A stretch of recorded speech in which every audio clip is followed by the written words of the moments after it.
Oh, no, it didn't. Okay, we're ready to go. Welcome, everybody, to the Rye Town Council meeting of May 17th, 2018. Please rise, and will County Legislator Nancy Barr lead us in the pledge tonight. Pledge allegiance to the flag of the United States of America and to the republic for which it stands, one nation, under God, indivisible, with liberty and justice for all. Please remain standing. Heavenly Father, bless this assemblage. Grant us the wisdom to make every decision fair, fair-minded, and in the best interest for all its residents. Amen. Thank you. Please call the roll. Councilperson Lindsay Jackson. Present. Councilperson Thomas Nardi. Present. Councilperson Anthony Baxter. Councilperson Jill Axelrod. Present. And Supervisor Gary Zuckerman. I'm here, and Tony is at an award ceremony honoring his daughter, so that's a good reason for him not to be here this evening. And we wish him and his family all the best. Our first item is adoption of the minutes of April 17th. Are there any comments, corrections? Otherwise, may I have a motion and a second? Make the motion. I'll second. All in favor? Aye. Thank you. Tonight we have a special presentation from Arconics Architecture, an update on the Crawford Community Center renovation.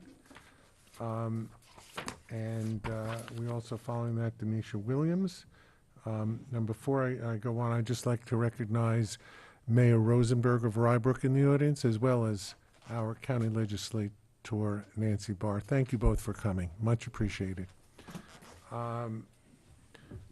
Gary Gianfrancesco has a presentation, as many of you know, and I hope everybody knows, that last year we renovated the pavilion and the playground, brand new playground and a sensory garden, partially funded through capital community development block grant funds. That was initially granted or applied for by my predecessor, Joe Carvin. And in reviewing the plans, we found that Crawford Mansion needed a lot more work. The second floor was not accessible. It could not be used for a community center. And so we embarked on the process of figuring out what to do. And ultimately, we chose Arconics Architecture for the work. Gary Gianfrancesco, the principal. Gary also did the pavilion, and we're very pleased with that. The pavilion, work on the pavilion resulted in 2 new handicap accessible bathrooms, 1 family bathroom, and the installation of a small kitchen facility, so people using the pavilion did not have to go into the mansion, which is fortunate because with the renovation of the mansion, the kitchen will not be available at all for several months. So that being said, Gary, the floor is yours.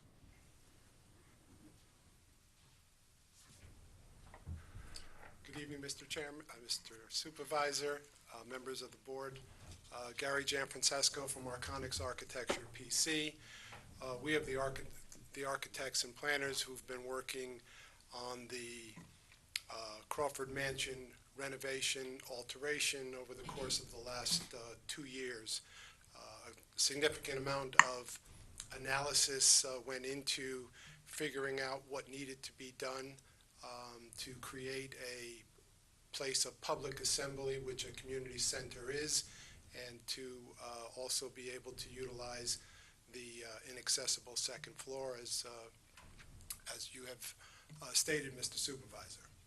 The general project, which you see before you this evening, is a renovation of approximately 11,500 square feet on 3 floors, interior demolition, asbestos and lead abatement, renovate and upgrade the first, second, attic, and basement floors, installing all-new electrical wiring, energy-efficient HVAC, energy-efficient LED lighting and controls, carpeting, new wood flooring and resilient flooring, a burglary system, network and Wi-Fi wiring, painting both the complete interior and exterior, providing interior ADA accessible doors with ADA compliant hardware, exterior doors ADA compliant and power activated on both the front and rear of the structure, insulated energy efficient windows, water saving plumbing fixtures, and ADA compliant toilet rooms. We are also air sealing and insulating the entire building envelope for energy efficiency. We are installing an ADA compliant elevator, providing accessibility to the second floor and basement where no such accessibility currently exists.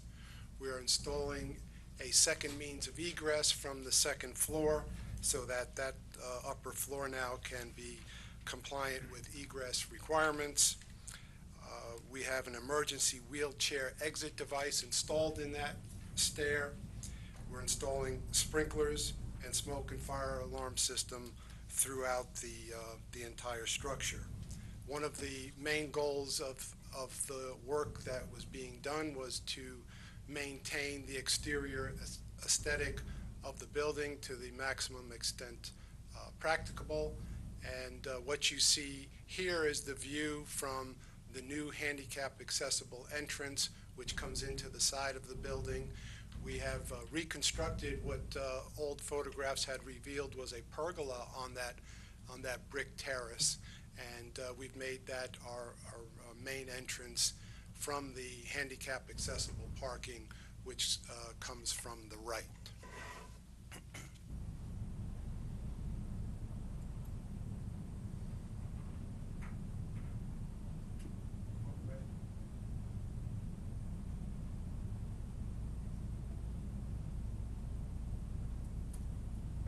Is it not working? Now we're page up, page down.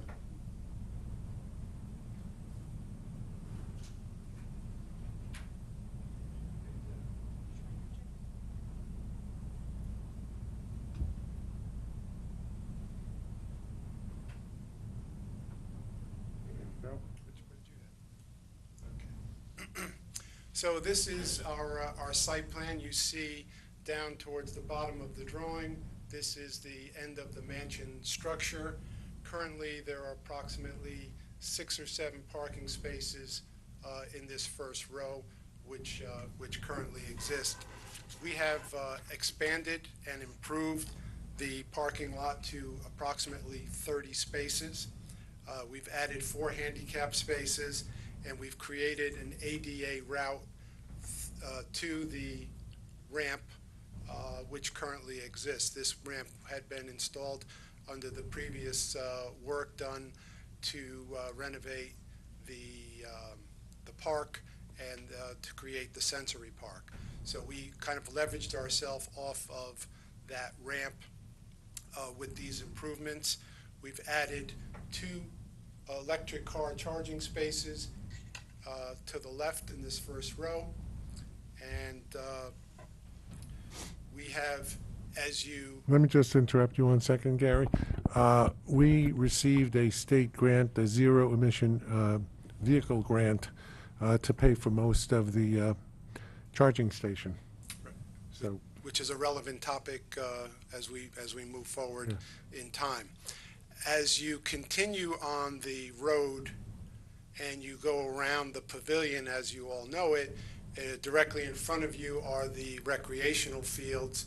We are creating, in that image to the left, a drop-off to serve the recreational field so that the roadway does not get clogged, and we are creating 14 spaces along the field to help service the field. with handicap accessibility. Handicapped accessibility, all the paving that you see on this on both sites is porous asphalt, so there is no runoff. We have kind of done belts and suspenders here. We have, in fact, included a stormwater management under the paving, and there are some catch basins and the like. We are creating a new aesthetic trash enclosure with room for recycling. The entire parking area is served by a low level of LED site lighting, and we are installing a flagpole down here at the bottom. In addition to the work that you see, what you don't see underground is the installation of a new 400 amp three-phase electrical service, new from North Ridge Street all the way up along the property line, and it terminates at the transformer pad, which is indicated right here. From there, the wiring is underground and it comes into the building as such. In addition to the underground electrical service, we're bringing in, we're providing for conduits for data and telephone and cable and the like.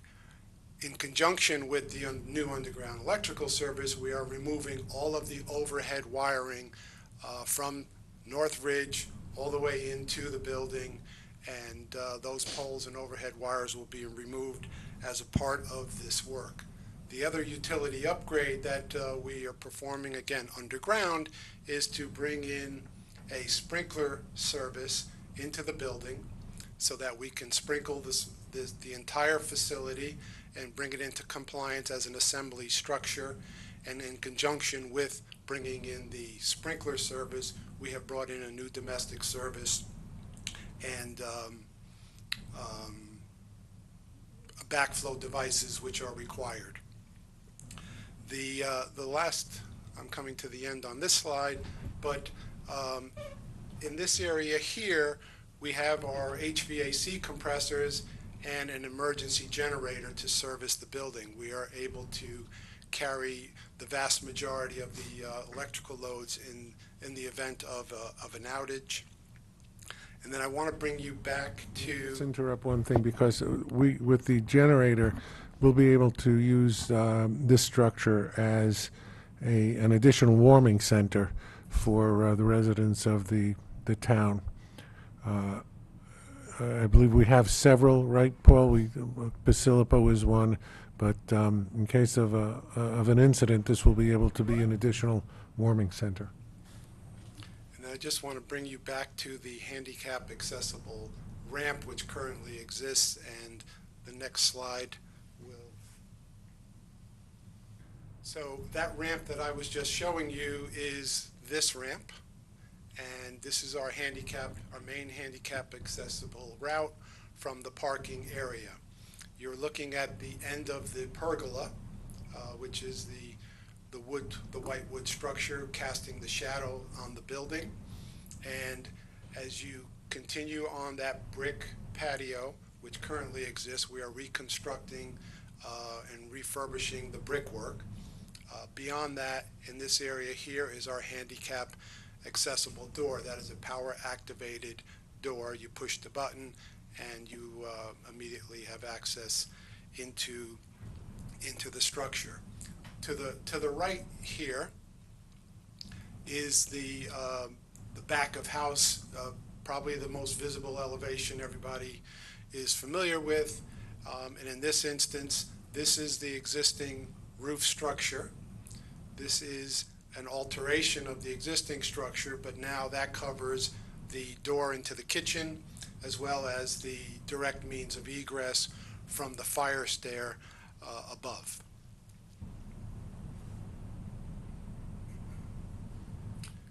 Okay, so first floor plan, that ramp, that handicap accessible ramp is coming up here. This is the patio and the pergola, and as you move forward, this is that handicap accessible power door. That is our main door from the on-site parking. The entry vestibule, which is the oval space beyond, is currently, as it exists, this was the old dining room when it was the Crawford Mansion. Off of the vestibule, that's our gathering space. There is a fireplace, which is to remain. We come into the little lobby, and there is our ADA elevator. That's the elevator serving all 3 floors, and directly adjacent to it are the women's restroom facilities, ADA compliant, and utilizing water-saving fixtures. Coming back off of the vestibule, we come into the expanded commercial kitchen that has been grown in dimension somewhat, and that kitchen will provide with new equipment, will provide for demonstrations of cooking as well as serve outside caterers who will be having events at the facility. This is that fire stair that allows the 2nd floor to become useful. That stair continues downstairs as well as goes upstairs and has immediate discharge to the outside. So coming back off of our entry vestibule, you see the hall spaces, and those spaces basically remain intact as I think you all will remember them, and you'll see in the following picture they have been refurbished as well. The area underneath the stairs has now been turned into a coat room for facilities, and the rear ADA access out with another power door to the covered porch, allowing access to the path, the handicap accessible path to the sensory garden, comes off of that covered porch. We've created an accessible men's room with water-saving fixtures. And then lastly, we have the solarium, which remains essentially intact. That has a brick floor, intact in style. However, all of the windows, all of the doors will be new insulated sash with the proper hardware. We are power washing that floor, which somehow over the years became painted, and we will restore that back to the same look as the brick under the covered porch. And lastly, in the solarium, we are restoring, there's a little fountain right there. We are restoring that back to its original function. Now, as far as the floors, and I'm sorry to interrupt, I know that it's a little bit uneven. Will that be handicapped, that area, or is that going to be difficult to make it wheelchair accessible? There actually is a change in elevation from the hall right here to the solarium. There is a step. Okay. So the floor will remain intact.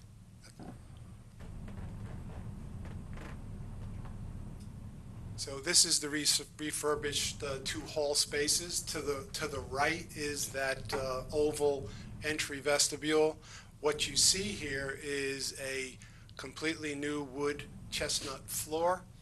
That's pretty much the desired color. All of the paneling in the room is to be stripped and repainted. We're still working on a color scheme, but it will be something in the not unlike what you're seeing there. The beams will also be stripped. As you can see in the ceiling, we've got some hanging fixtures which would probably be more appropriate for when there's an event going on in here and there are tables and there's a wedding or bar mitzvah or something of the like going on in here. But all of the lighting, whether it be decorative or recessed, will be all LED.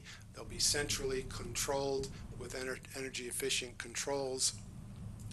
The ceiling will have sprinklers installed. They will be installed in those beams from above so that we can maintain the look and integrity of the room.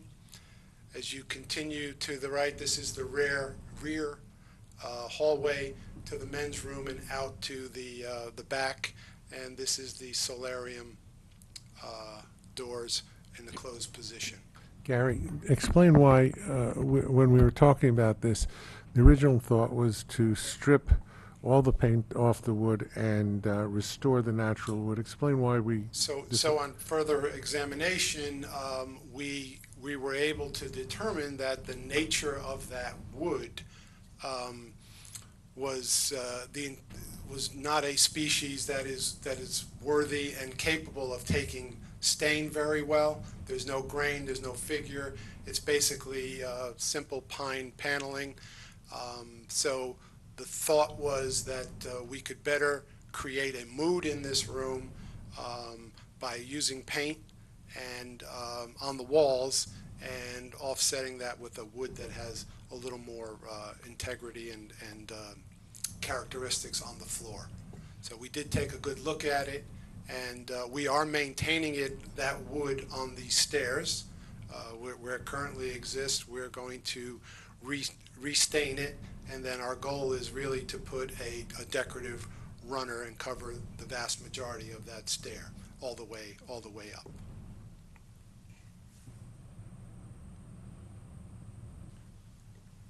So this is the second floor, which the left side primarily doesn't get reconfigured too much, but the right side drastically does. This floor is about 3,800 square feet. This is the existing stair. We are removing a wall that had been built probably in the last 10 or 12 years that prevented you from overlooking the stair. Originally, there was an overlook here. We are restoring that overlook, and there is a decorative railing along here, again, which we are bringing back to its original look. And that was at the request of the heirs, That's correct. whom we have been in contact with. The spaces to the left, the initial room off the top of the stairs is hopefully going to be utilized for arts and crafts. There will be a resilient floor installed, and we have farm sinks and counters to support that space moving forward. They will be in this area here. This first meeting gathering space is basically as it currently is configured. There is a fireplace in that room. We have changed the access door so that we could create an accessible entrance to that space, and other than that, that room pretty much remains intact. Those of you who know the facility remember that there were two bathrooms on either side of this lounge space. Those bathrooms are being totally refurbished. There were some hazardous materials in the floor which have been abated through our demolition process, and we are creating essentially two unisex type family bathrooms with changing tables to support the second floor. The lounge room, which is oftentimes utilized for wedding parties, is to be upgraded. What you see on the right is a fireplace that's being relocated from one of the adjacent room. Actually, it's this gathering room here. That fireplace lands about here and had to be removed in order to effectuate a clear circulation path moving forward. So we've taken that mantle and we're going to reassemble it in that lounge room. Here's our... I just want to take note, our state senator has come to join us. Shelley Mayer, thank you so much for coming. Much appreciated. As we continue down the hallway, there's our ADA elevator, again serving second, first, and cellar floor.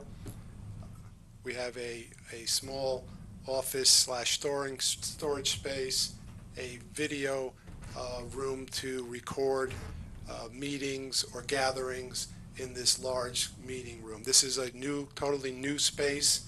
This had been in the original building a floor level that was probably 2 feet lower than what was here, and getting to it was beyond the ADA accessibility guidelines, so we essentially raised this floor, and we took advantage of the the roof structure, and we've cathedraled that space and made that a room that's capable of supporting 40, 50 people sitting, as well as room for a someone to run a meeting, if you will, A council meeting, council meeting. or a planning board meeting if there's a need for it, and, you know, an overflow from, you know, one of the villages. Oftentimes, they're short of meeting space, and this will serve that purpose.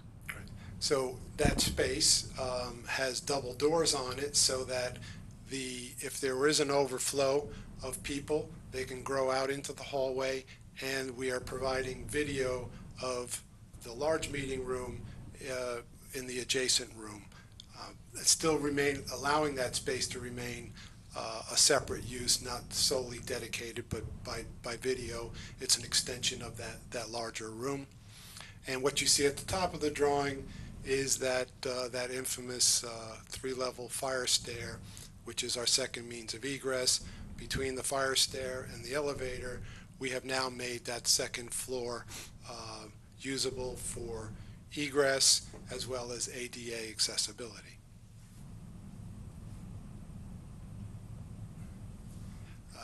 Not too exciting, but this is our basement. It's approximately 2,600 square feet. We are creating a new exterior stair to get into the basement.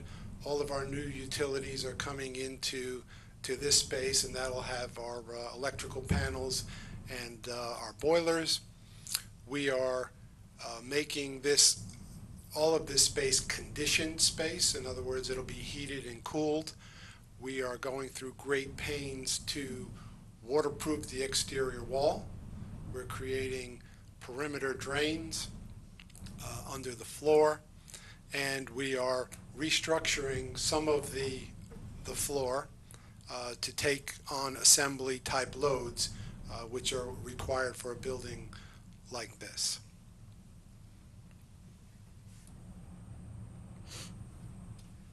The exterior building elevations, there's not much to say, and that was purposeful. The building looks as you pretty much recall it to be.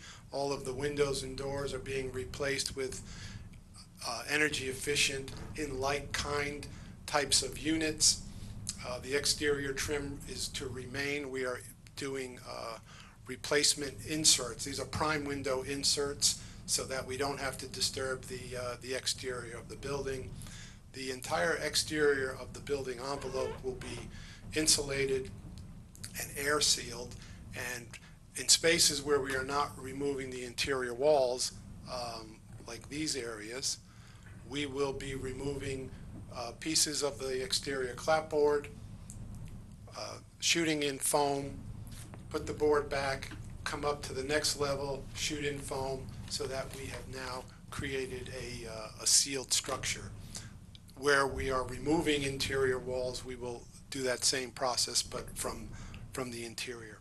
Can I just interrupt for one moment? And I hate to bother you. I love how you're using the historic pergola that used to be there and kind of modernizing it to accommodate the handicap entrance. But one of the things is with extreme weather events like the nor'easters we had back in March and so forth, how do we expect the exterior features, the siding, the windows and everything to stand up to it? Are they going to be specifically designed to sort of withstand some of this extreme weather? From an energy efficiency level, they are much greater. From a strength level, they are much greater. Okay. Most of the windows and doors will all now have tempered glass, where no tempered glass currently exists, yes. So that either from the inside accidentally or from a branch flying from the outside, these sash are all going to be a much greater strength and a much greater wind resistance. Okay, thank you. The north elevation there pretty much is the back of house, as we talked about it. That's the door from the exterior, the interior means of egress, the kitchen door. All of those doors are covered, and this is our ADA access door further down against the building.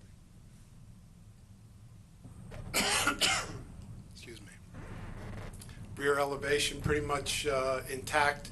I think the only change is a louver for our fresh air intake. We are putting all of our mechanical systems in the attic, and we need fresh air intake.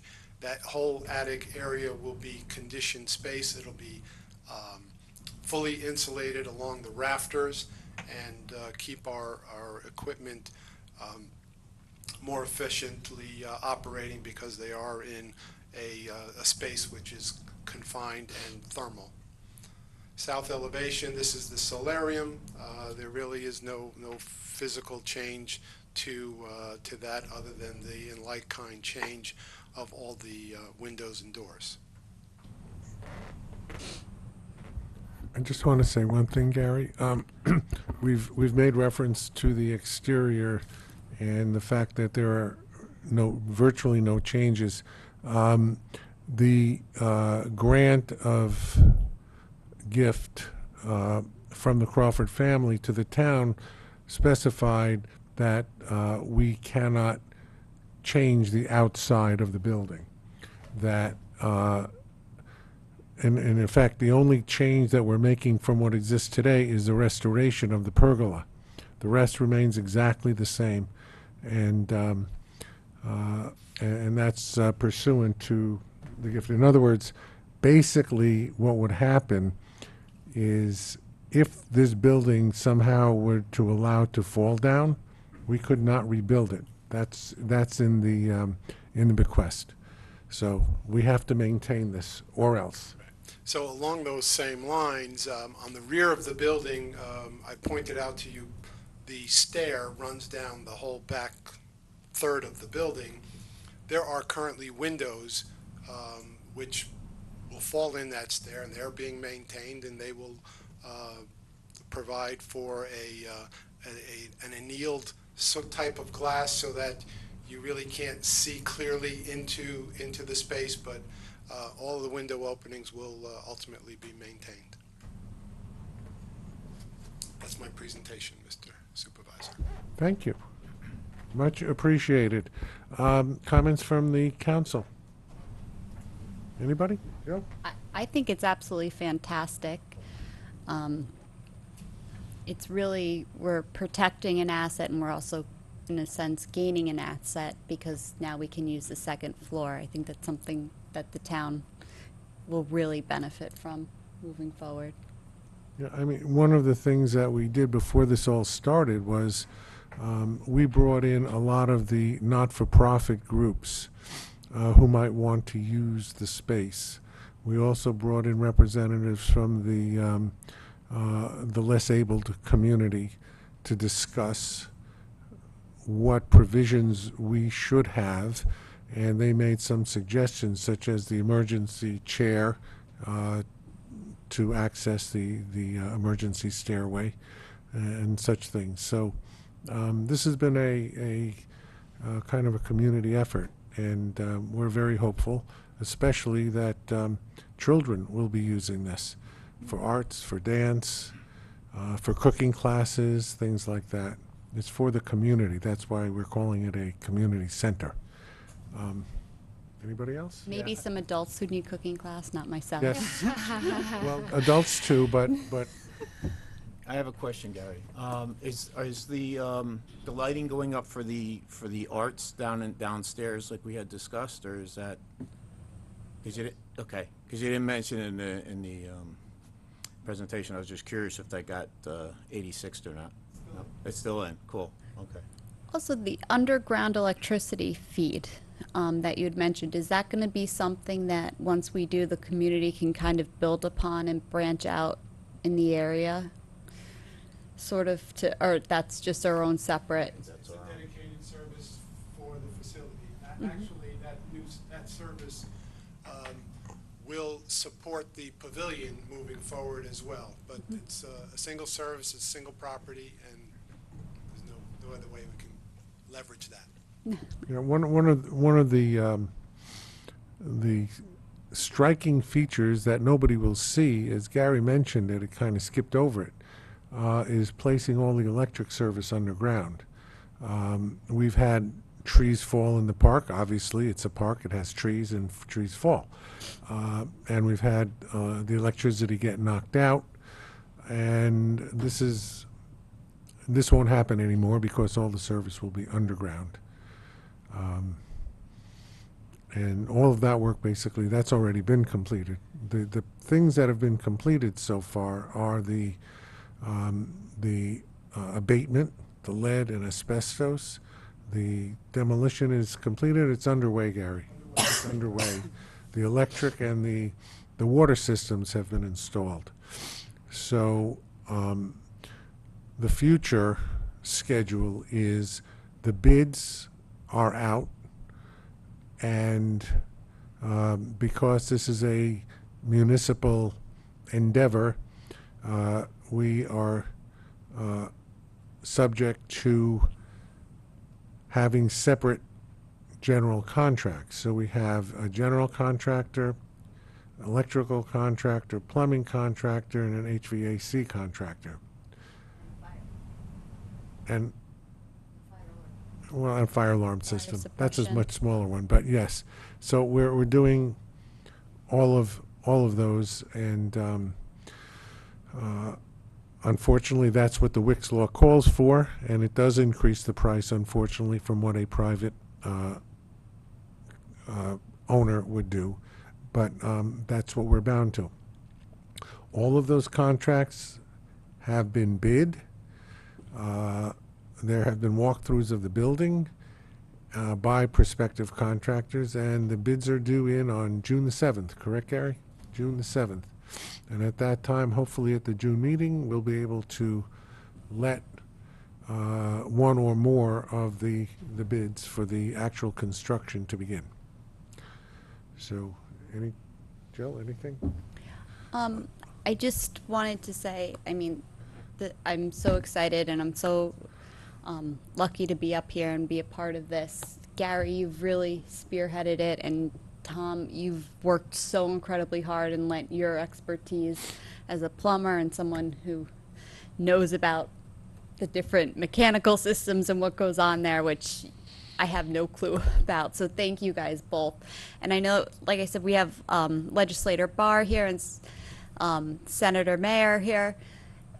I'm really proud, and maybe you guys can correct me, but this is sort of the first recreational facility of its kind in the area as far as accessibility and the openness and the way in which it's set up for everyone to use of all abilities. So I think it's something that Yeah, one of the hallmarks that we're trying to do is to make every town facility accessible universally to everybody.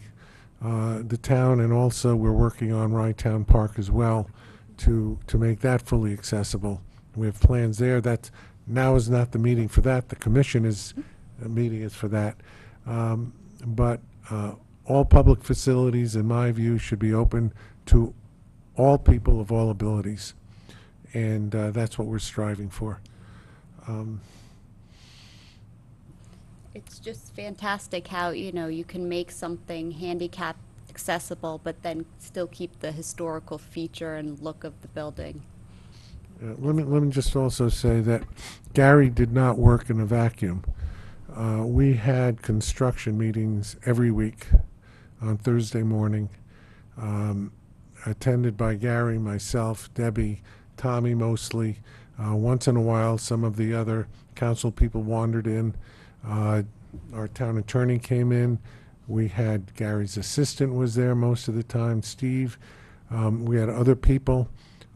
Fred Seifert provided tremendous technical knowledge from the concept of getting the communications, the wireless, the computerization, what needs to go in there. We've had other people along the way when their expertise was called on. I'm just going to mention Denisha's been at those meetings. She's still involved, as she'll make a presentation shortly. We had meetings involving the playground people when that project was going on, meetings involving the contractors for the pavilion. So this has been an ongoing thing for, Gary said, 2 years. We're working on it, not always publicized, but, this has been a steady process, and we've made a lot of progress, and this is the fruit of it. And I just hope that the bids come in at the numbers we think they're going to come in at. So, so, thank you all. Any other comments? Very much appreciated. Gary, thank you so much. Yes, thank you, Gary. Yes, and it's nice to have. Yeah, and we'll see you next Thursday. It's nice to have a local architect involved who really has the feeling for not only this facility, but the community and the people who are going to be using it. Yeah. So. Gary used to be a trustee in Portchester many years ago. Denisha, your turn. Thank you.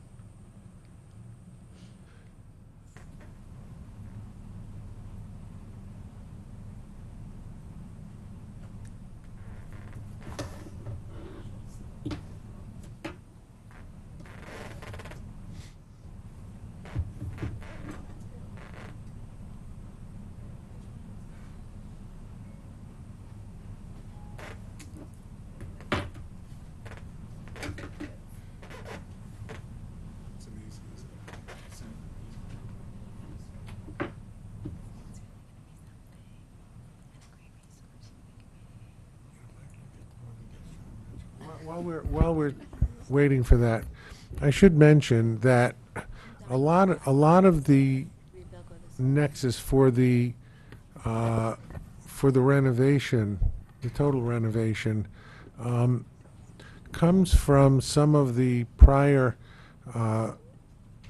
council people, and I say prior, but that includes Tommy, who worked up a plan back in 2011, I believe, that set forth that the building needed windows and doors and all kinds of things, but that was never really followed through. And when we started to do this project and looked at initially at the pavilion and the mansion and what was proposed, the decision was made by the then council, which, and I have to give credit also to Billy Villanova, who sat on the council at that time, to say, let's go forward, and instead of piecemealing it, putting in windows, putting in doors, is to renovate it the way it should be, with a proper architect, with a proper plan, and a vision. And that's what we did. And I want to thank, I know you thank me, but I want to thank the entire council, and now Jill as well, who all had the vision of getting this done for the community. Okay, well, I'll start out adding to the thanks. So I'm Denisha Williams with Being Here Landscape Architecture and Environmental Design. I'll start by saying that our experience working with you all, Mr. Supervisor and council members and Debbie Reisner's staff and the rest of the design team with Gary at Arconics has been really wonderful. And so we're really thrilled to be back, still here and back here. So thank you so much.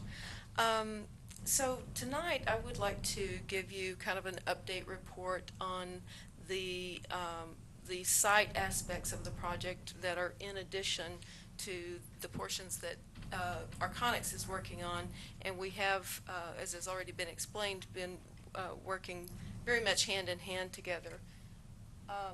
So last summer, the Sensory Garden and Accessibility Project was completed along with the separate playground project. And so the concept there was to, with the Sensory Garden, since these were going hand in hand and the mansion renovations were also in the design at that time, the concept of the sensory garden and accessibility project, which was also, you know, a grant-funded project, was to kind of wrap around the playground and link everything together in an accessible way. So this is one image from the ribbon cutting that was last September.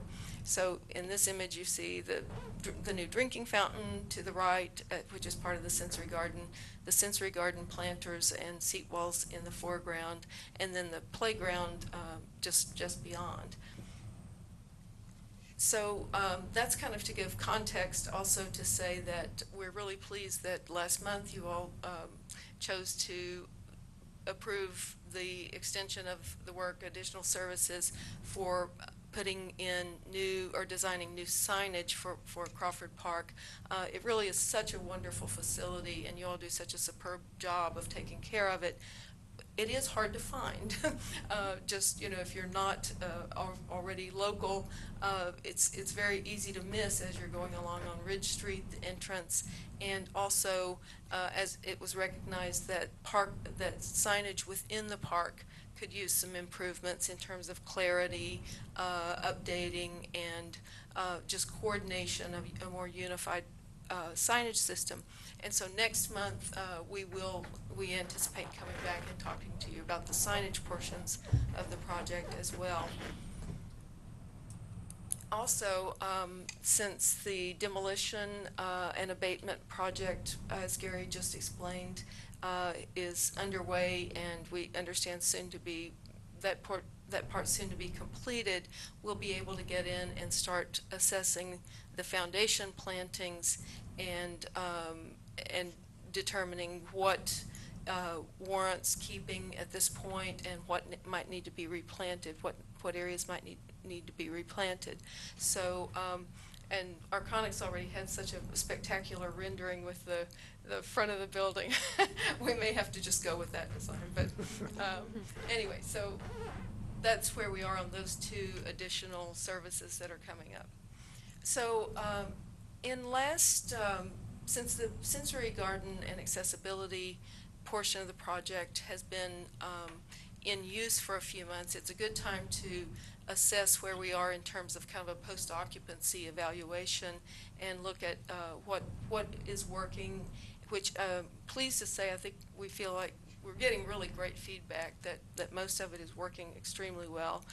This was music set up on the new universally accessible extension that was a part of this portion of the project, music that was happening during the ribbon cutting last September. So, and we were pleased to see it functioning as designed as a really multi-purpose space that doesn't just read as, you know, a handicapped access ramp alone, but it's really an extension to the mansion itself. And then the accessibility of the sensory garden really interfacing, giving a place for seating with kind of watching the children on the playground, and a very intergenerational, multi-generational space we think is working well, and we've gotten good feedback from the public about that. Just another shot of the interaction between the accessible entrance and the sensory garden and the playground beyond. So also in the sensory garden there is a water feature that's central, that's surrounded by the seat walls, some of which are planters, one of which is just a seat wall by itself, and some at-grade planters.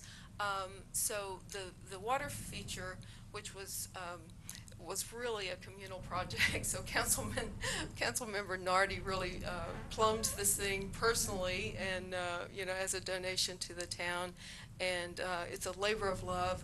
The millstone fountain itself, the millstone that's at the center of the water feature, was actually a historic feature that was in the park but it was in a location where you would just not, you would scarcely know it was there. It was actually in the, at the entrance to the sunken garden, and it was kind of almost semi-buried. And so that was literally unearthed and made the center feature of this water fountain. And the water feature, by the way, was something that the Friends of Crawford Park had envisioned and had actually another grant-funded project.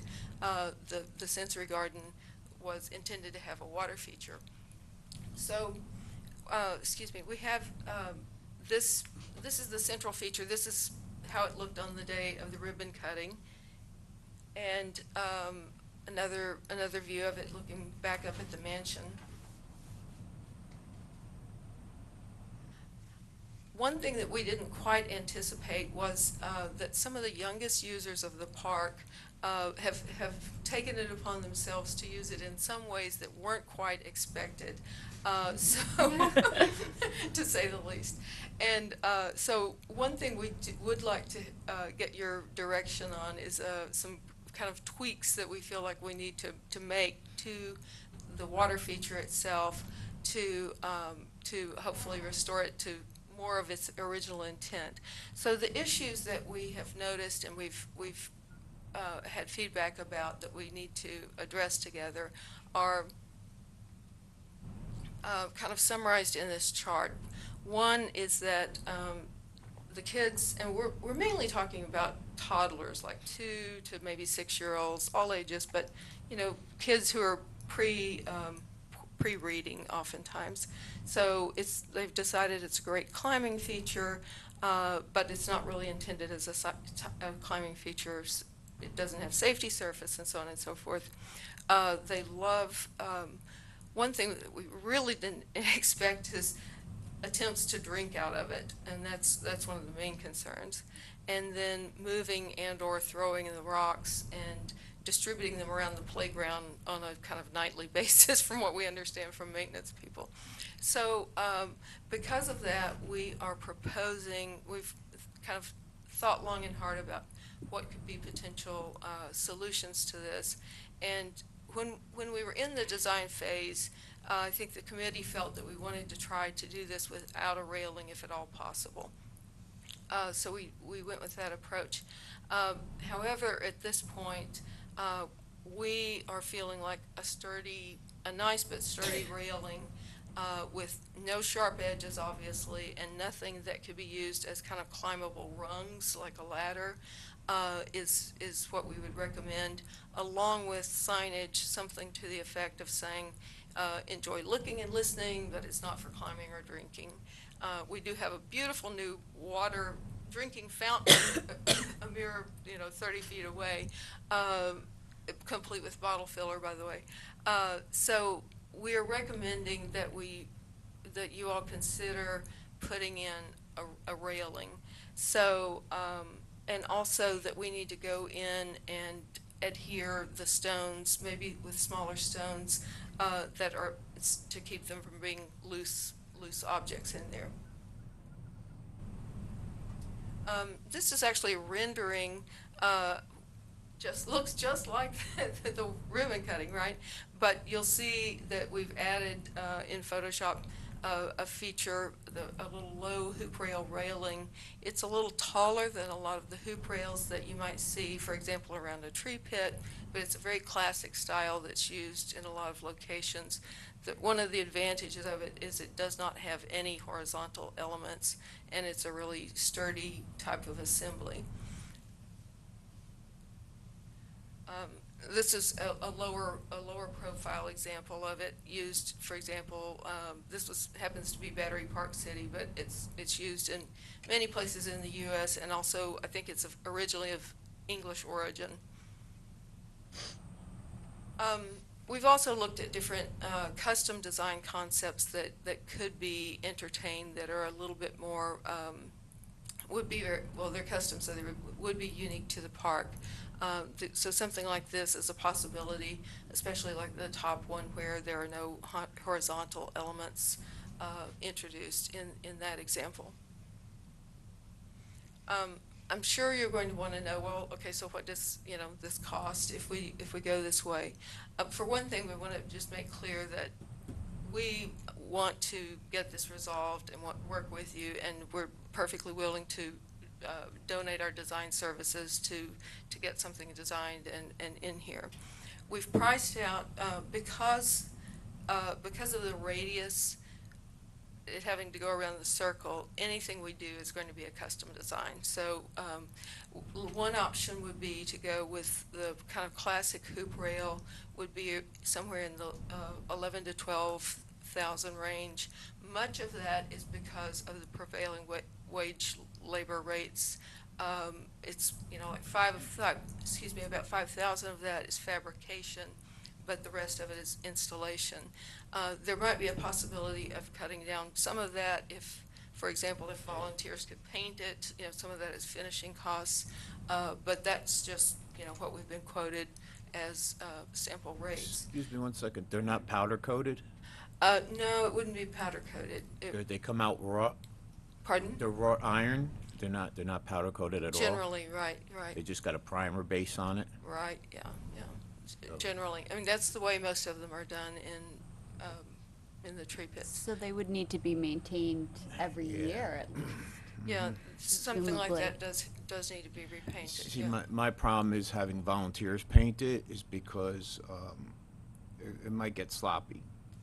True. I'd rather have a professional do it because we just got that brand-new walkway over there. Yeah. And nothing against them. Would we powder coat it once the rail arrives before it gets installed? There's local companies that do powder coating. It's certainly something we could look into. That's one of the reasons we're discussing it is, you all are the experts on tapping in. You've come through many times and finding, more economical ways to do things, so.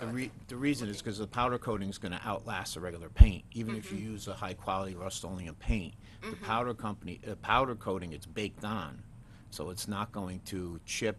It's going to last a lot longer than hand painting it. Yeah, well, if we could look at local options for powder coating, I think that's Okay. a great.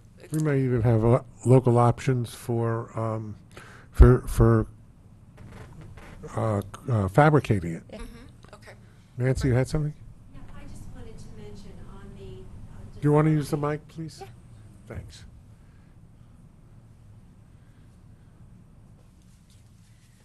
Thank you. I just wanted to mention or ask on the design. State your name for the record. Okay, my name is Nancy Barr, and I live in Rybrook. Thank you.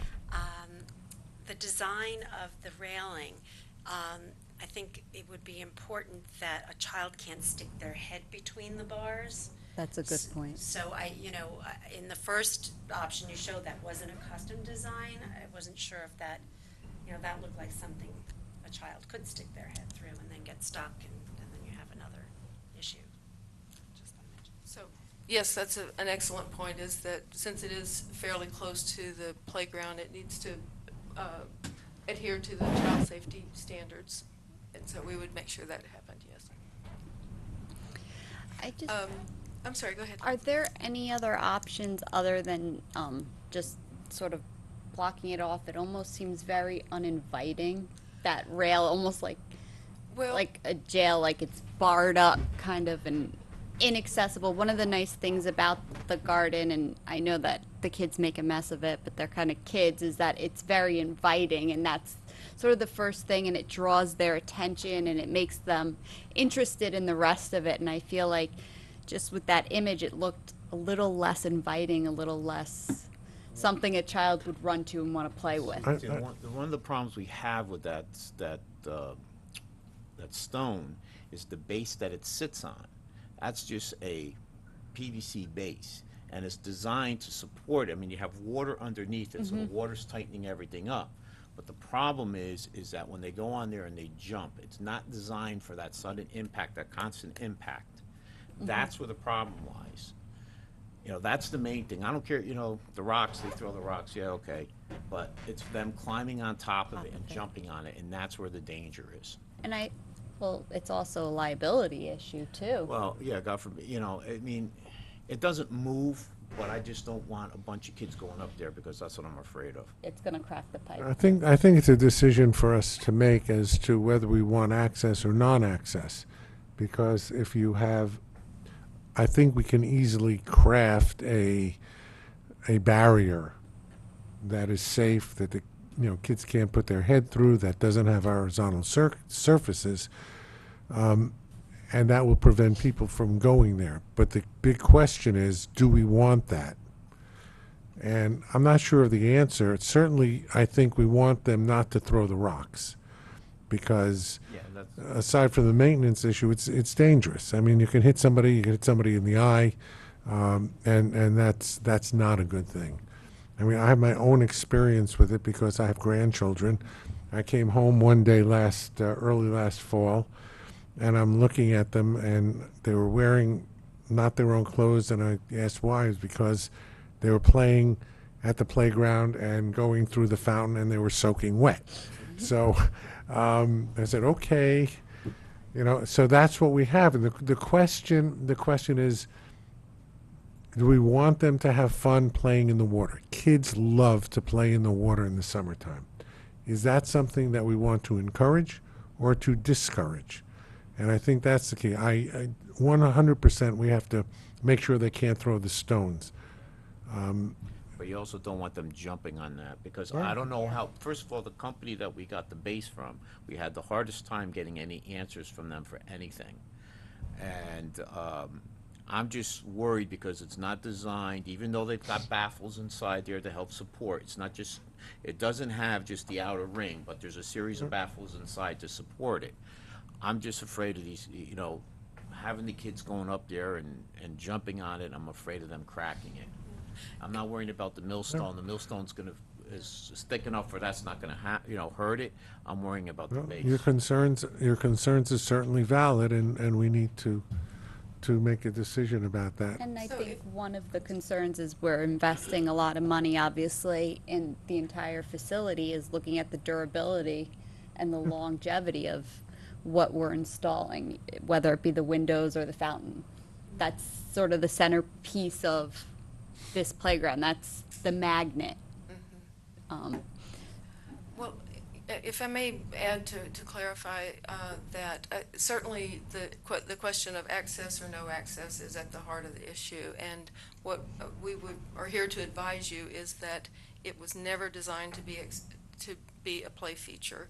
It does not have it's not safe as a play feature. Okay. It's not safe for the kids to drink out of it. We did not design it, nobody designed it for children to drink out of it. I have personally seen a 3-year-old leaning over and drinking it, Well- trying to drink out of it.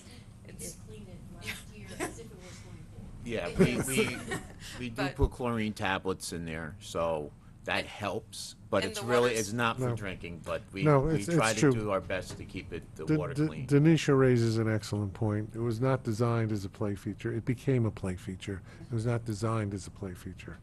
So if we go back to the original purpose, which is to have a nice-looking and gurgling water feature, and that's what it's called, a water feature, it's not a play feature, then certainly we need to listen to Denisha's advice on that. Yeah, and as you can tell, I'm the daughter of a lawyer because I'm always looking at our counsel saying, what's the liability there?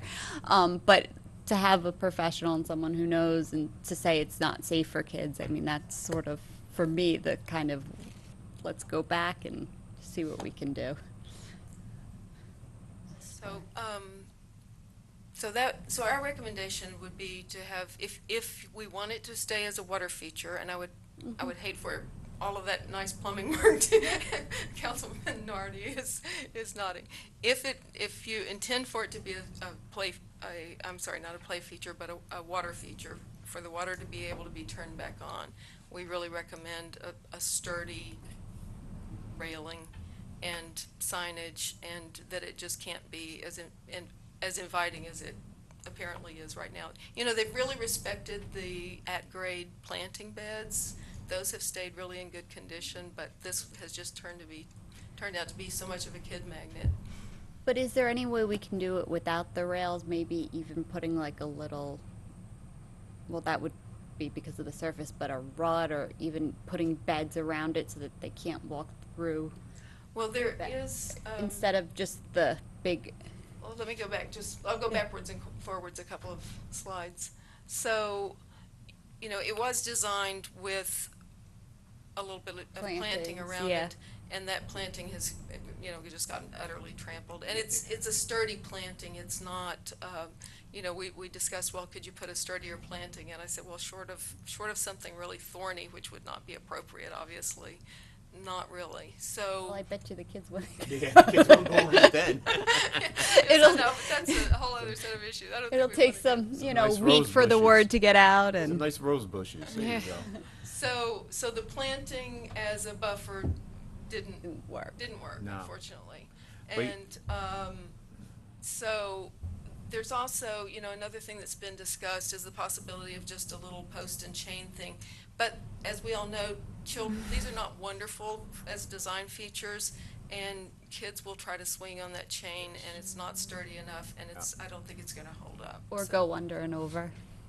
Yes, they'll go under, they'll go over, so, Yeah. so I think these are, this is kind of what we're up against, and so we wanted to get your direction on should we proceed with, working with staff and, committee members, council members to try to find a more of a barrier solution. Yeah, I think so. Yeah. And I we mean, go- it's, some- I think we're gonna have to go with a custom railing system, because we do have to bring in those loops tighter, so kids don't put their heads in.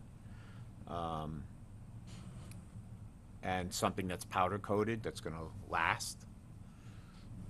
I think we could work on it. I think we have a lot of fabricators locally that we could talk to and maybe either get a donation or trim the cost substantially. Great, that sounds wonderful. Now, you're saying adhering the stones, I've talked about that, adhering the stones to the millstone, so this way they can't pick those up. And then, but I don't know what you're gonna do on the bottom, because we also have to have the access to the pump, because there's a little cover. Right, so I think we can work together on, it is very intricately detailed there, so we'll work on those, and I've, but you wouldn't know. building the barrier sort of negate the need to, You know what, I'd still rather, on top of the millstone, get it situated, see, get the flow of the water the way we want it, and then, you know, shut it off, let it dry, I can mark them, and using a clear epoxy, and epoxy it, because that within 24 hours, that'll harden, and that'll be the end of it. They won't be able to pick them off the millstone. What I'm worrying about is the stones that are on the bottom, because then that's gonna be a little bit of a project, because you're gonna have to leave some loose stones so you can get at the pump underneath. I mean, Okay, well, definitely. thank you all so much, and we look forward, and we hope to see you again next month, or before. Okay. Thank you, so much. Thank you, Denisha. Denise. Much appreciated. Thank you for all your work. Thank you.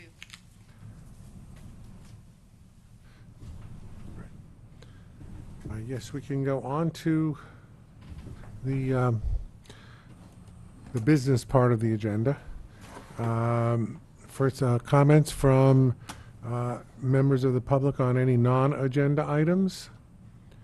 If none, seeing none, our first resolution is a waiver of the statutory one-month comment period under Chapter 711 of the laws of 1907 pertaining to the restaurant concession at Rye Town Park.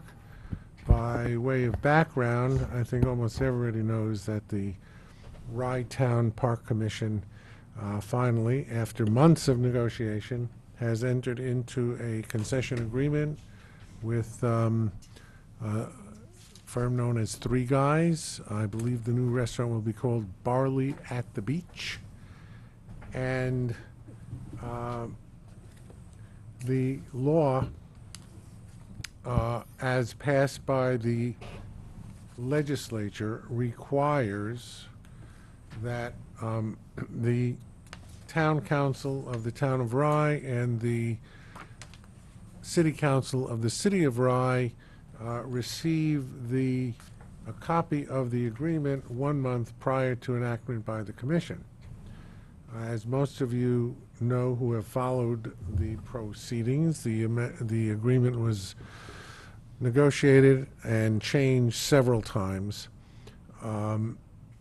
And because of the necessity of getting the restaurant operating for at least part of the summer, the commission executed the agreement, and the city council of the city of Rye passed a waiver of the 1 month requirement, and we have a resolution for the town council to do the same.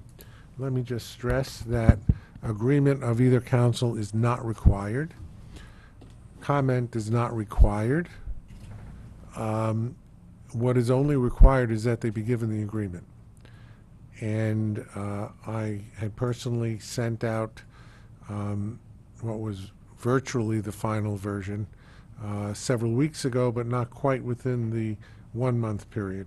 So we have a resolution to waive the 1 month period. And so if there's any discussion, well, first let me have a motion in a second. So moved. I'll second. Okay, is there any discussion? Just glad that they signed the contract. Yeah. This is a long time coming. I think this has been a long process that began with passage of state legislation to allow us to do a long-term lease on parkland. Yeah, I think it was unforeseen that there would be any kind of a problem with that provision, and Senator Mayer can take note that in the future, when legislation is requested, we kind of look at all the nooks and crannies of where the problem areas may lie. Just for edification, the original draft of this had a proviso that the agreement be entered into, I think, probably several months ago, and I said to Steve at the time, I said, Steve, that's not enough. We don't know if we're going to get an agreement. We don't know if we're going to, if we're going to have to rebid it. So let's make it to the end of the year. So he did, and that's what the legislation. And luckily, we're not bumping up against that. But when you do legislation like that, sometimes there are unforeseen consequences. So this is one of them. So that I respectfully request the town council to waive that 1 month period. So we have a motion and a second. Any further comment? Did I interrupt you, Lindsay? I apologize if I did. No, I'm just excited. I can't wait to see this start. Okay, great. Okay, call the roll, please. Councilperson Jackson, Yes. Councilperson Nardi, Yes. Councilperson Axelrod, Yes. and Supervisor Zuckerman. Yes, thank you. Another, Gary, before we go on, I What? should take advantage of the non-agenda items. I wanted to make sure that we mentioned the sustainability committee they're coming up. okay, it's next Monday, right? Yes. Next Monday, we have a meeting, let me have that.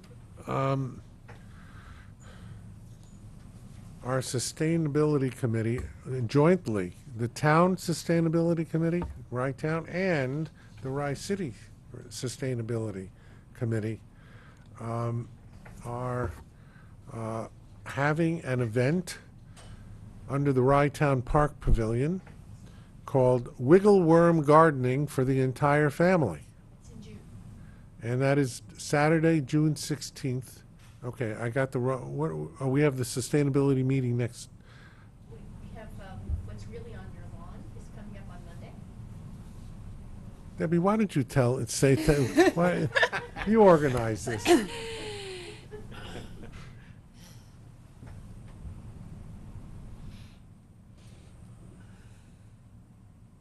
So the newly reconfigured Rye Sustainability Committee has been working, and community education is a central part of our mission, as well as bringing the Rye Town communities together. So members of the Rye Town Sustainability Committee are comprised of members of other sustainability committees. So from Rye Brook, from Portchester, from the city of Rye. We really would love a member from Rye Neck. We haven't been able to find one yet.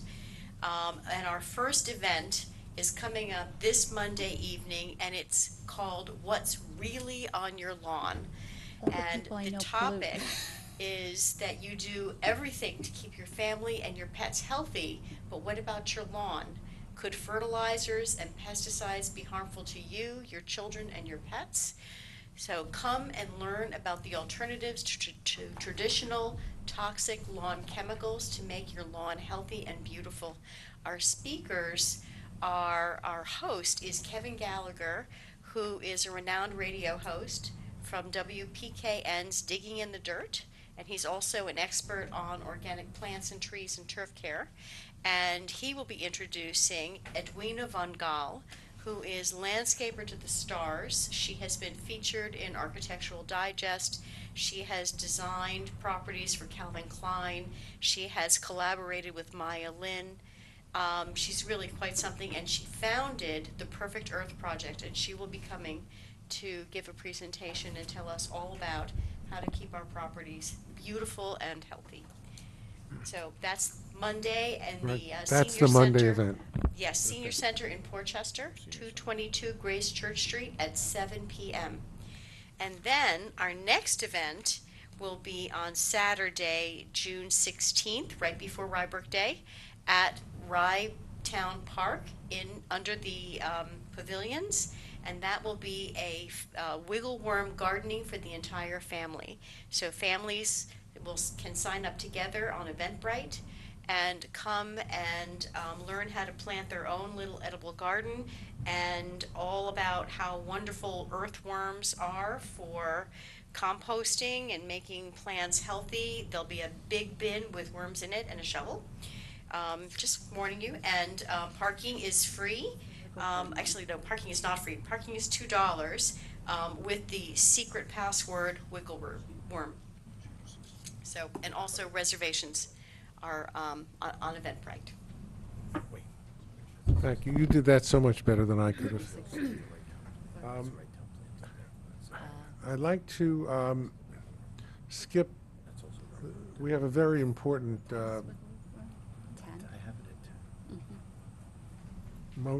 item on the laser feature, but while Nancy's still here, we have a resolution for the town of Rye to join the Westchester Urban County Consortium. Historically, many people will remember that Westchester County, through the consortium, had its own allocation of community development block grant funds. Because of the litigation involving the federal government and the county that dragged on for several years, ultimately the county was deprived of its separate grant of funds, and therefore the consortium ceased to operate. The county Department of Planning, through the initiative of our county executive, George Latimer, has now begun the process to reinstate the Westchester Urban County Consortium. And the first step for us is to pass a resolution joining the consortium. And it's set forth in the, I'm not going to read the whole thing, it's just a resolved that Supervisor Gary Zuckerman is authorized to execute a cooperation agreement between the County of Westchester for purposes of undertaking a community development program pursuant to the Housing and Community Development Act of 1974 as amended, etc. So this gets the ball rolling, and I would expect that most of the communities of our area, Rybrook, Portchester, etc., will also be joining the consortium. What this does is it gives Westchester a separate community development block grant, CDBG, that we apply through to the county rather than statewide. Many of you have noticed that both at the town council level and the Rye Town Park Commission, we have applied for CDBG funds through the state CFA, Consolidated Funding Application. And luckily, we were able to get one, but we did not get several that we applied for. We got one stormwater management grant. By hopefully, with the county taking the lead, we will be able to work with our local officials who know us so well and be more successful in getting the grants. The additional benefit is that the county will be doing all of the seeker work, state environmental quality review. In our applications through CFA, we are required to do all of the work. There is a voluminous amount of paper. There was a voluminous amount of monitoring. And in fact, were monitored 2 weeks ago. And the nice gentleman from the state was there for 3.5 hours, going through all of the papers to make sure we crossed every T, dotted every I. But that requirement is relieved when the county does it, because they are the agency that has to deal with the state and the federal government. So anyway, that's the rather short story. And any questions? If not, may I have a motion and a second? Make the motion. I'll enthusiastically second. Please call the roll. Councilperson Jackson, Yes. Councilperson Nardi, Yes. Councilperson Axelrod, Yes. and Supervisor Zuckerman. Yes, thank you. And this next resolution is to contract with Accelerated Information Systems for Laserfish services and electronic data management. One of our initiatives since I became supervisor is to eliminate the word paper from the town lexicon. We've done this in a variety of ways. We've applied for grants to scan our paper into digital format. We have gotten rid of what we call our non-essential paper, books, things like that, that are not of historical value. The Rye Historical Society actually took some of them. We were able to eliminate a lot of the non-essential records via first scanning. We had Nick was responsible for this, microfiching hundreds and thousands of records, but our microfiche reader is broken. It'll cost several $1,000s to repair it, if it's repairable at all. And we've made the determination to go to Laserfiche, which is the most advanced system for maintaining documents and searching documents. We're trying to create all of our new records digitally by, you know, we've contracted with different companies to be able to create forms online, things like that, so we don't have the paper. We have gone away from even using paper, iCompass. Many of you see that we're using iPads, etc. All of our documents, our agenda is on here. It's much more efficient.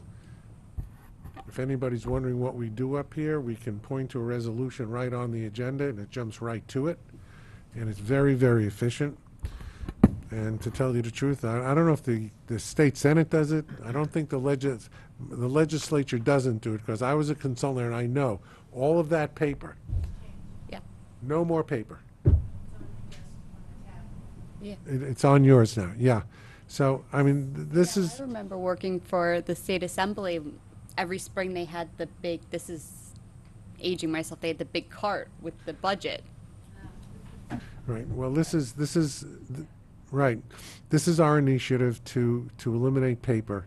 Of course, and one of the driving forces has been our town clerk, Hope Vespia. She's worked with Debbie, vetting the different companies that provide Laserfiche, and basically we've looked into why Laserfiche, what is the advantage, and we see really no downside to this.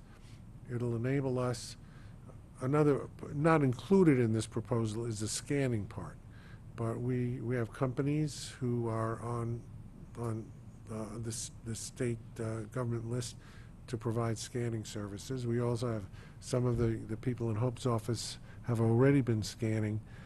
But the big problem with the scanning is, what do you do with those PDFs when you scan them? How do you find them? Do you put them in files again? No. So this is what Laserfiche does. It makes everything totally searchable.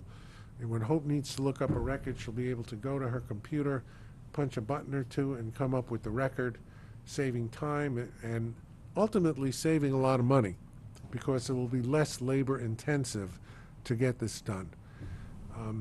So anyway, that's the background. Do you have anything to add, Hope or Debbie?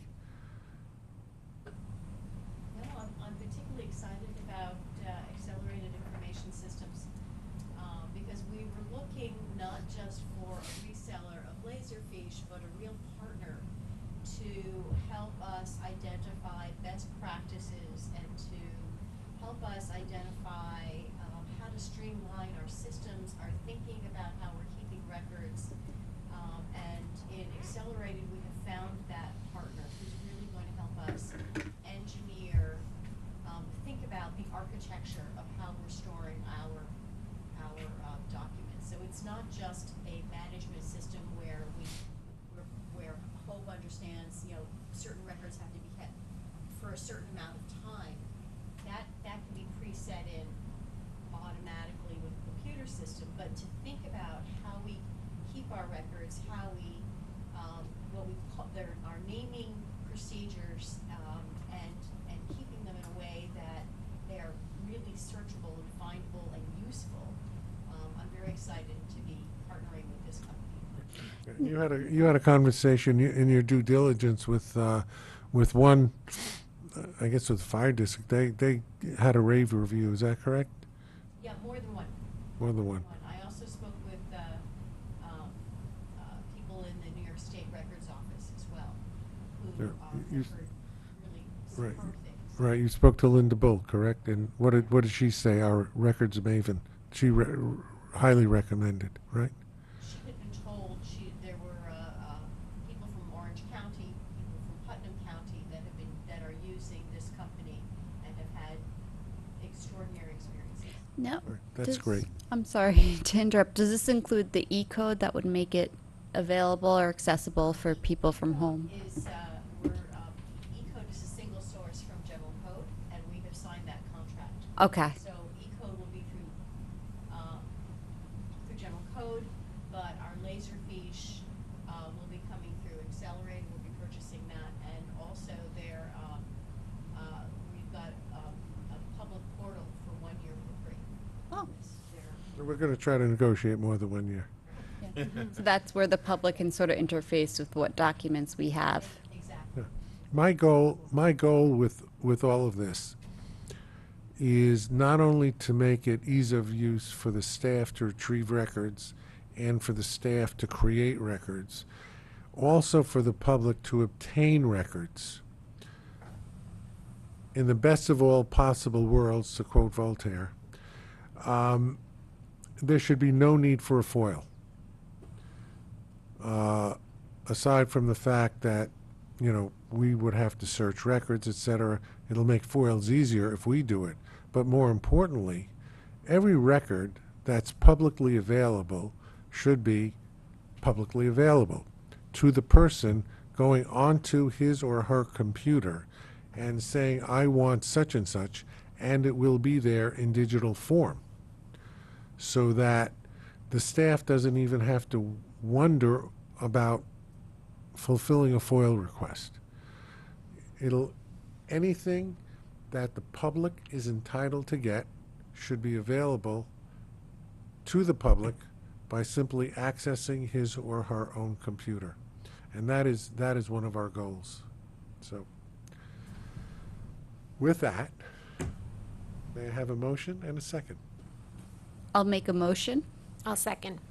Thank you. Call the roll, please. Councilperson Jackson, Yes. Councilperson Nardi, Yes. Councilperson Axelrod, Yes. and Supervisor Zuckerman. Yes. And by the way, this is the least expensive of the options that we have.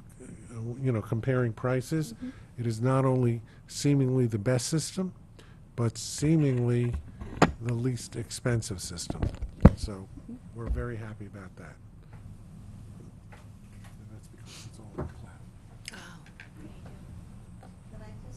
Sure. Absolutely. Yeah.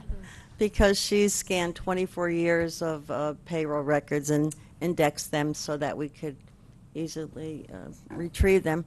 But we have to say 55 years. But just experiencing the scanning and indexing it will give us more knowledge how to index records when we work with the scanning companies. So Right. thank you, Neva. Right, and when we get to do the scanning companies, Neva is a very busy young woman. She has a lot of jobs, and if we can remove the scanning responsibilities from her and give it to somebody else, I think you have a lot of other things that she's doing and certainly capable of doing. And I agree. Then she can have weekends and lunch breaks. Neva, thank you so much. You're doing a terrific job. I guess we're up to calling the roll, right? Or did we? No, we did. We did already. Then Hope spoke. Okay, good. Thank you. We only have one tax cert on, Jeff? No, I thought there were two. No, we have two. Yeah, two. Wellington Two. and then the. Yeah, Wellington, and let's do those, we'll do those after. Let's do the approving the proposal by Healthy Vending for food and beverage vending machines. Debbie, do you want to tell us what that one's about? Yes, the supervisor's office staff took this on, Brenda Valentine and particularly Sarah Suma, and welcomed proposals from multiple sources. We had, I think, 3 serious proposals, and they've identified of the proposals not only the best price but also an AD accessible vending machine. So we're arranging to get 2 of them. They carry healthy snacks, and so that's why we've selected the healthy vending. And this costs the town nothing, but we'll. Sorry. That was off. But also the town will share in the revenue for the No, beverages. That's even better. Yeah. And now this was the only company that had the handicapped accessible? Correct. That's interesting. I thought so too. I wouldn't, and I know this sounds terrible, but I wouldn't have thought of it until you brought it up. But it makes sense and it fits with the facility. Now, my question is, we're going to be putting those on the pavilion, on the grass area. Is that going to be, It's actually going. The idea is that they should not be going on the grass. And our neighbor and community member Lou Larissa has offered to provide us with a cement pad Yes. as a donation. okay, so are they going to come from the back of the pavilion Correct, behind the Okay. pavilion. where the door is, go past that door? Correct. On the there's a door into the side where the Rybrook Yes. summer camp is. On the vending machines will be on the opposite side of that wall, Okay. so closer to the mansion. Okay. Good. May I have a motion and a second? So moved. Second. Call the roll, please. Councilperson Jackson, Yes. Councilperson Nardi, Yes. Councilperson Axelrod. Yes. And Supervisor Zuckerman. Yes. And now our tax cert items. First one is Wellington Green, and that's in Portchester. Jeffrey, do you want to tell us what the, since you're the attorney? This is a multi-unit apartment building on Westchester. And petitioner initially brought an action to reduce many more years, and we challenged them and are settling with these relatively minor adjustments for 2 years. So from 31 to 30 and 24 to 24.8 to 24.3. And those are only for 2 years. And going back to 2008, and there are years skipped, so they withdrew on the other ones? Yes, essentially, after we made our case. Excellent. Excellent. Denise, do you have anything? No. Okay. Just, put up a good fight. Good. Excellent. I like that. I like that. And obviously, the Village of Portchester and the Portchester School District have been advised, and they are on board on all of this? Yes. Okay, good. So may I have a motion and a second? I'll make the motion. I'll second. Call the roll, please.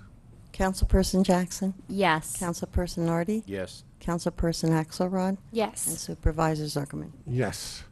And the next one is on 15 Shore Road in Mamaroneck. And I think this may be one of the very, very few, since I've been supervisor, that we had a Mamaroneck case. Good evening, everybody. And if I may speak to this one, it's a single family, and normally these would be brought to us as a SCAR case, a small claims assessment review. But because this was non-owner occupied, attorney was involved, and they filed a petition, an Article 7, which is treated as a cert. And basically it was reduced to the listing price. And the process wasn't finalized for the town-county bill, so there will be a refund for town-county, but going forward for village and school, there will be no refund. Okay. So you say to the list, in other words, this is a for sale property and It's listed for sale. They may be renting it instead of selling it at this point, but they had listed it. I have a copy of the listing. Days on market were 393. It was listed for 3,500,000. Original price 4,500,000, and it hasn't sold yet. And it was the listing expired September 1, 2017. So the 3,500,000 was based on that list price, and then it didn't sell. and you feel that is certainly, the 3.5 is probably above what it's going to sell for. Correct. Okay, very good. Jeff, anything? No. Okay. May I have a motion and a second? Thank you. Thank you, Denise. So moved. I'll second. Call the roll, please. Councilperson Jackson, Yes. Councilperson Nardi, Yes. Councilperson Axelrod. Yes. And Supervisor Zuckerman. Yes, thank you. Okay, we have, our last resolution is a resolution to authorize me to enter into a contract with a communications consultant. And the genesis of this is the fact that we are doing a lot, some of which was mentioned this evening, a lot of initiatives by the town, such as Crawford Park, the things we're doing at Rytown Park, the initiatives that we're doing internally. Example, the resolution we passed now on the laser fiche and many, many other things. You know, the Sustainability Committee for one thing. And we really don't have any resource. Our town staff is overloaded with what they're doing, and we don't really have a resource to let everybody know what the town is doing, what resources are available to them for the town. And so we are proposing to enter into a contract with a communications consultant, Sue Hoffman. And I guess that's the background. Any, Debbie? Jeff, anybody? What's the not to exceed amount? The not to exceed amount? Sorry. We don't really have one. Okay.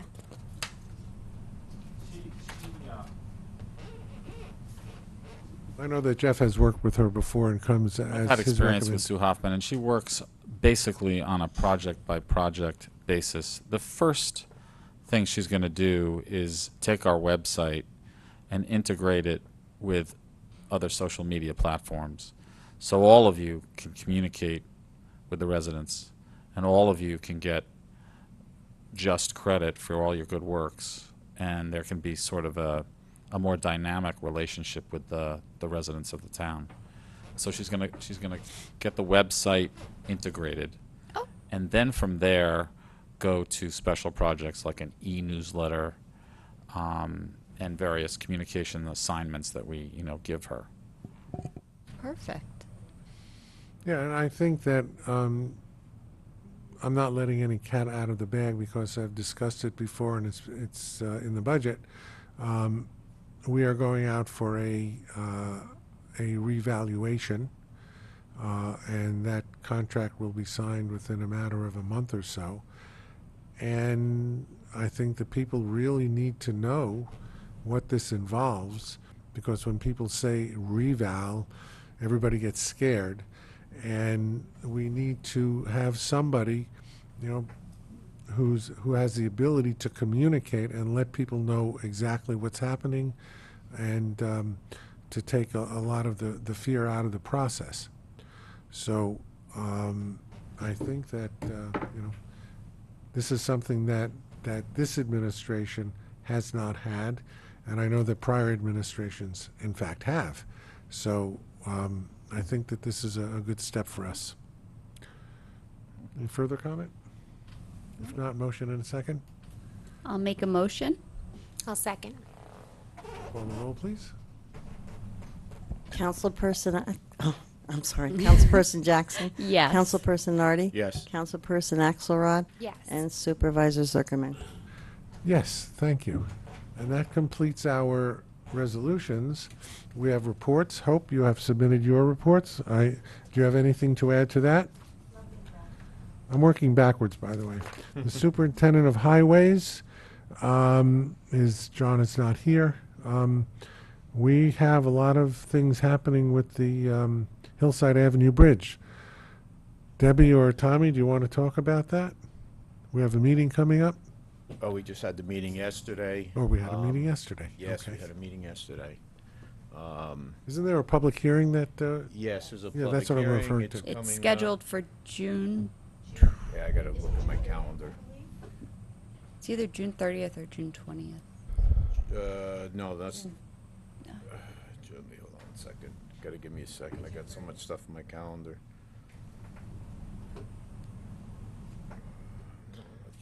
well, while you're looking for the date of the public hearing, It's July 30th. July Yes, 30th. Tuesday, July 30th at 5 p.m. All right, this is I raise this It's a now. Monday, I raise July this now 30th. because I know we're having the public hearing and the design is well along.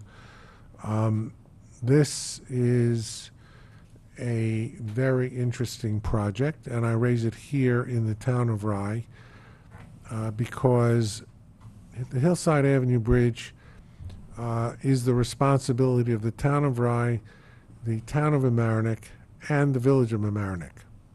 And while Legislator Barr is here, who is very familiar with shared services and the Shared Services Initiative, this is a definite shared services. The three communities applied jointly for a Bridge New York grant, I guess about a year and a half ago, and much to our pleasure, we got the grant. I think the grant itself was for 2.5 million, and the communities will be sharing equally the balance of the cost. That is not covered by, I believe it's a 95% grant Yes. by the state. And the three communities will be sharing the balance of what is not covered by the grant equally. And we've agreed that the Village of Mamaroneck would be the lead agency, and they are doing a fantastic job. And we have our representatives attending all of the meetings, and we're moving forward.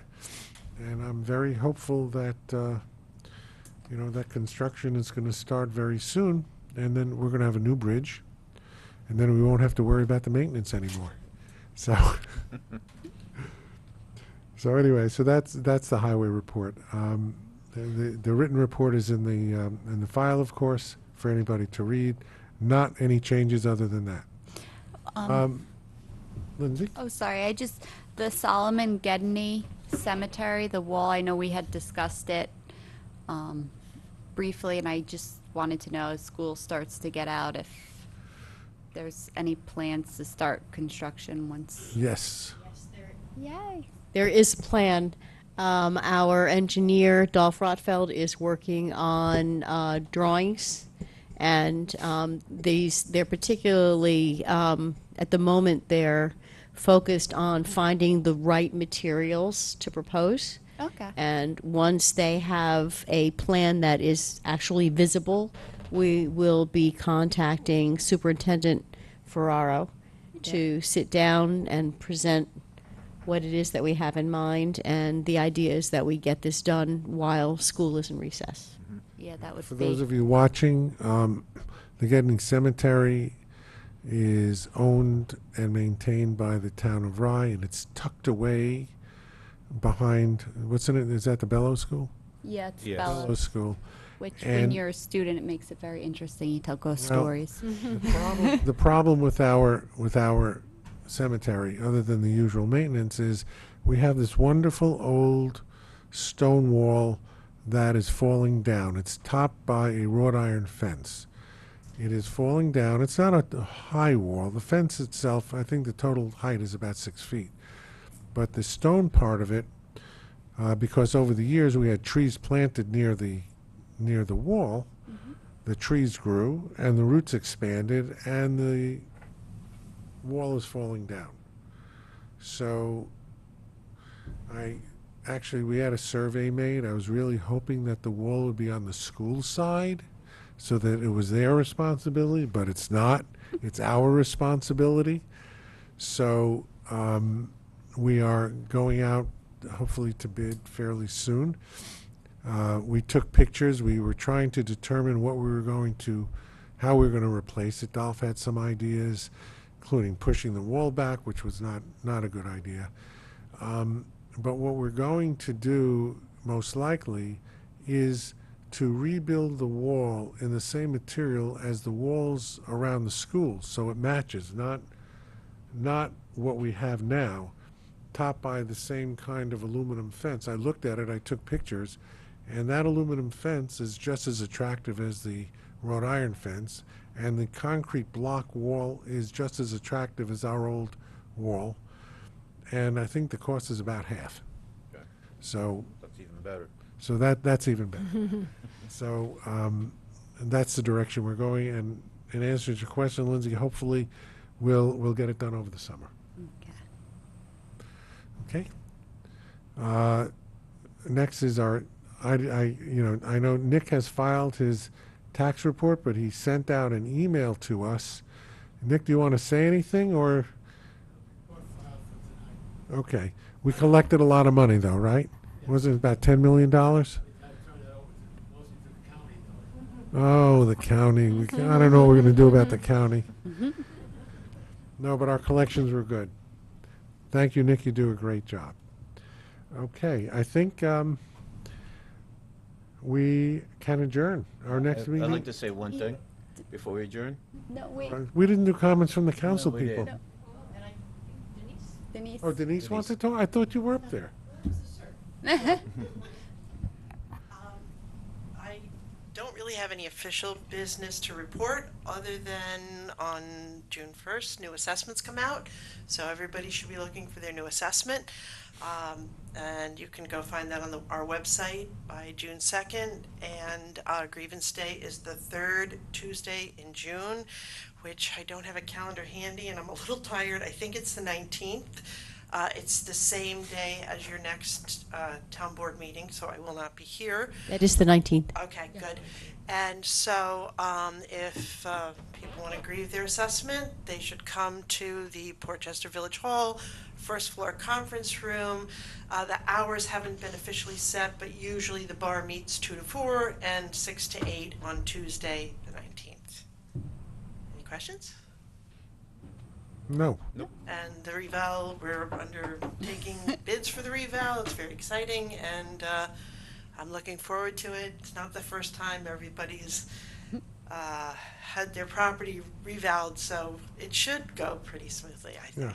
Yeah, we are concentrating, although all the properties will be subject to review, we are concentrating on the commercials. We've had some problems over the last couple of years with those values, and hopefully the reval process will bring them into line with their actual value. Yes. Either up or down, we don't know, but it'll be more accurate. Correct. So, all right.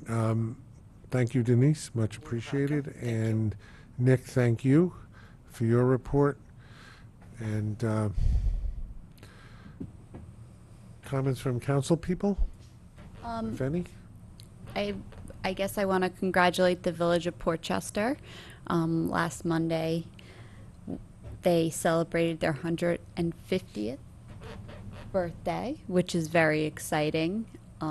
They did a fantastic job, and there's events throughout the next couple of months. And it's just a wonderful community, and I was so happy to be there with everyone and celebrate. So. Thank you. Okay. For me, I just want to let everybody know tomorrow night, I believe it's 8 or 8:30, Channel 7 is Blind Spot, the season finale, which was filmed at Crawford Park.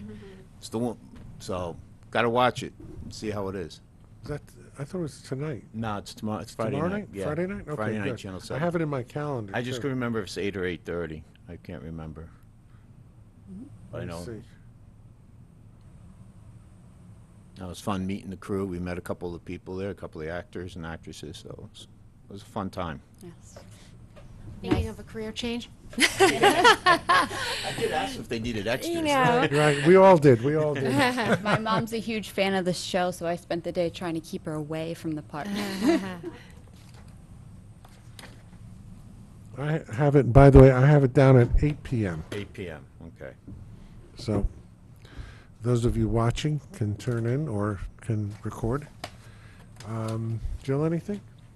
I just want to thank everybody, who came and gave their presentations. Like a lot of other residents, I'm just sort of getting up to speed on some of the events that transpired before I was fortunate enough to join this body. And it's really terrific to see all the hard work coming to fruition. It must be very exciting for the people that were in the planning stages to really see it coming to life. But it's an exciting time for all of us because I think it's going to be a huge asset for our community. I know as homeowners, whether it's a town pool or some other center of the community, so many exciting things have happened in the time I've lived in Rybrook. I think this is just another great addition and another reason for people to move to Rybrook and stay in Rybrook and the town of Rye, and all the other entities that make that up because we do offer so many wonderful amenities. So it's been, eye-opening and great to see, and I'm happy to take part in it going forward. Thank you. And as far as me, I don't have very much except to echo what everybody said. Nothing new. Once again, I'd like to congratulate the Village of Portchester on their 150th anniversary, and celebrations will be going on throughout the year up until Portchester Day in August. And I think we're all pretty excited about the things that we're doing and moving forward to make our community better. And I think I speak for all of us when I say that we all are single-minded up here in trying to make the town of Rye a vibrant and important place that does more than collect and assess taxes, which most people think of as the main function, and it's certainly important, but we do so much more. So with that, motion to adjourn. So moved. I'll second enthusiastically. All in favor? Aye. None opposed. Our next meeting is June 19th in Rybrook again. No, My neck. no, Oh. that's not on the, Oh, on the, yeah. What is the address in Rhinebeck? You'll let us know. It's 200 Hornridge Road. What do you- Hornridge. Hornridge. my agenda has Rybrook, and the true address is Rhinebeck High School, 300 Hornage Road. 300 I was on Hornage my Road. Thank you. Scary, I still know. Stays with That's you. scary. So, The-